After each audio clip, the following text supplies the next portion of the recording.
There are a lot of guys who are boom or bust. Big up, big down, no idea where you're going to fall. Who are some of these guys? Well, I'm going to go with the guy that's big.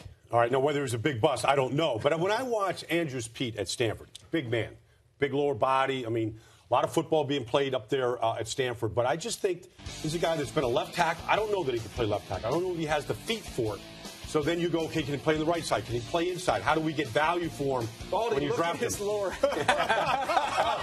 of what I'm talking about right there. But you would typically say, okay, that guy's got a good base. He can drop an anchor. But massive man. But I do see, him getting pushed a little bit. So I want to see more physicality from him at the next level than what I saw at Stanford. Because most people would say, well, Stanford offensive linemen, those guys are locks. You just plug them in. Right. Not here, though. Curtis, right? I'm going with Devin Funchess, the wide receiver out of Michigan, guys. When you look at his size, 6'5", about 230, 235, didn't run as well at the combine, but came back and ran pretty good. But when he gets to the National Football League, who is he? Is he a hybrid tight end? Do you play him in a slot a little more? Similar to where you see a Jimmy Graham is used?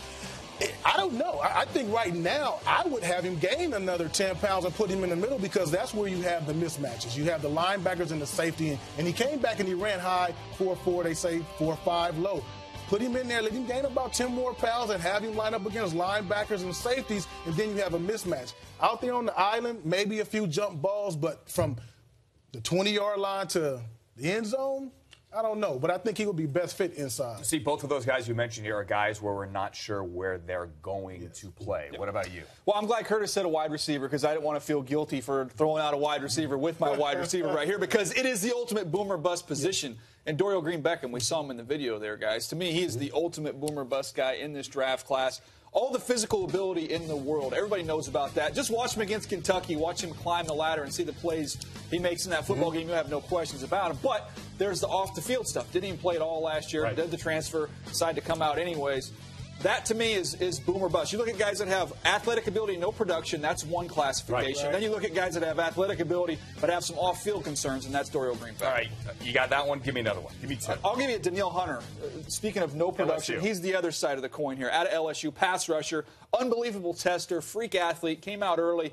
Doesn't have much production at LSU. So you love what he could become, but he hasn't shown you anything production-wise that would lead you to be confident he's going to become it. Sounds like the NBA draft. Oh, no, all the measurables are great. Now he's never played anywhere. I have no idea what he could do.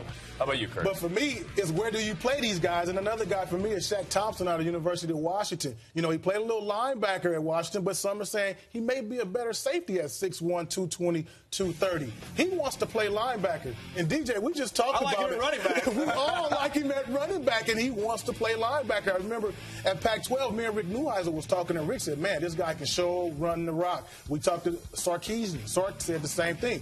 He's a good running back. Peterson, he's a good running back. So, again, once this kid is drafted, where are they going to play him? Is he a safety? Is he a linebacker? If he goes to the wrong system, we may not hear about him. I know what he isn't. He's not an outfielder.